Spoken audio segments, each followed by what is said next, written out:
অবহেলা। অনিতা মাসি আমার ছোটবেলার টিচার।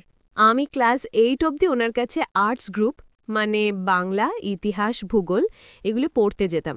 উনি তেমনভাবে ঠিক কোনো স্কুলের সাথে যুক্ত ছিলেন এমন নয়, কিন্তু ভীষণও সুন্দর করে বিষয়ের গভীরে ঢুকে বুঝিয়ে দিতেন সবটা।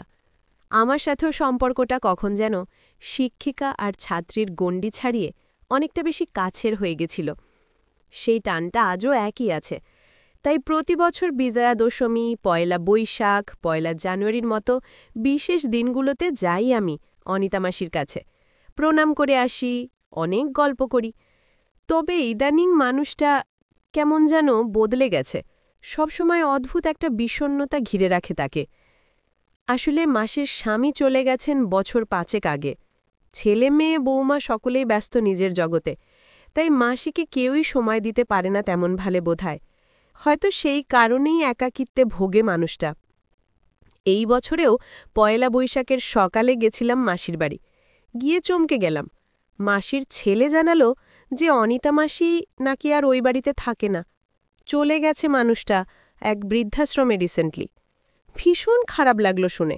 বুঝতে পারলাম এরাই নিশ্চয়ই বৃদ্ধাশ্রমে পাঠিয়েছে মাসিকে। বিরক্ত মুখে মাসির বৃদ্ধাশ্রমের ঠিকানাটা নিয়ে বাড়ি চলে এলাম। গত সপ্তাহে গেছিলাম অনিতা মাসির নতুন ঠিকানায়, মানে ওই বৃদ্ধাশ্রমে। গিয়েই একেবারে হতবাক। ভেবেছিলাম মাসিকে খুব আপসেট দেখব, কিন্তু মোটেই তো দেখলাম না।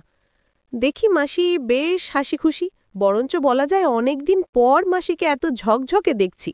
ভাবলাম হয়তো জোর করে মেকি খুশি দেখানোর চেষ্টা করছে মানুষটা। অনিতা মাসির পাশে বসে হাত ধরে বললাম, ওরা পাঠিয়ে দিল তোমায় এখানে, আর তুমি মেনে নিলে সেটা? কেন মাসি? ওই বাড়িটা তো তোমার স্বামীর করা।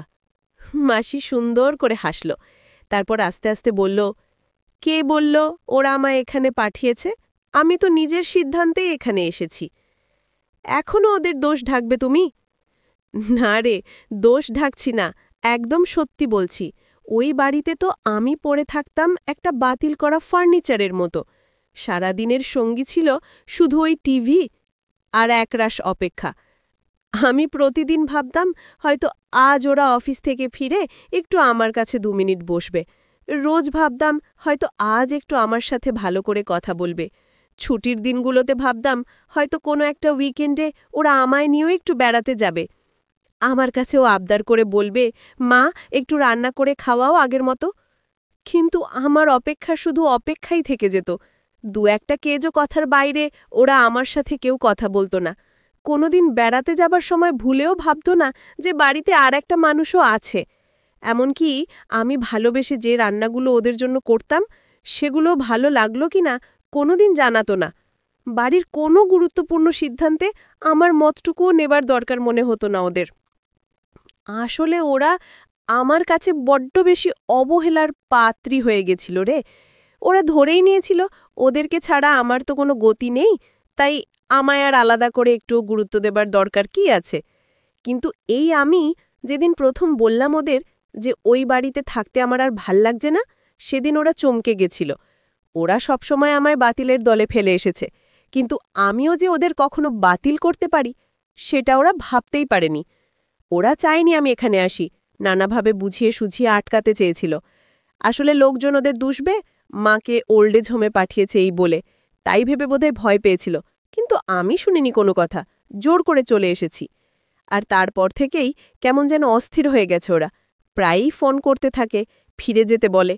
কিন্তু আমি জানিয়ে দিয়েছি স্পষ্ট যে ওদের সাথে থাকতে আমার আর ভালো লাগে না। এখানে আমি অনেক ভালো আছি। তবুও বারবার ফোন করে ওরা। বেশিরভাগ সময়ই আমি ধরি না আজকাল। তখন ওরা আরও ফোন করতে থাকে, চলেও এসেছিল এখানে 2 বার। আসলে যে মানুষটাকে ওরা অবহেলা করত, সেও যে অবহেলা ফিরিয়ে দিতে পারে এটা বোধহয় মেনে নিতে পারছে না ওরা। একটু থামল মাসি, তারপর ফের বলল, জানিস, জীবনের নানা সময়ে নানা মানুষের থেকে নানা অবহেলা পেয়েছি।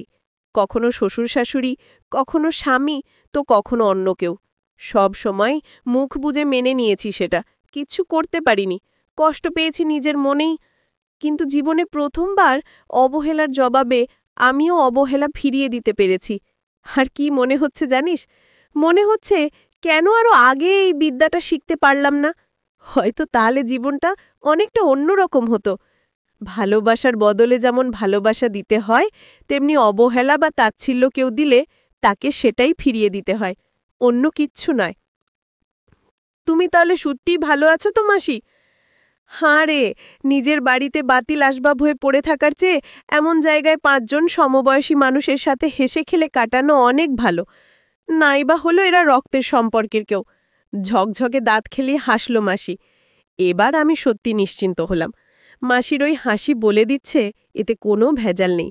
কলমে পল্লবী সেনগুপ্ত।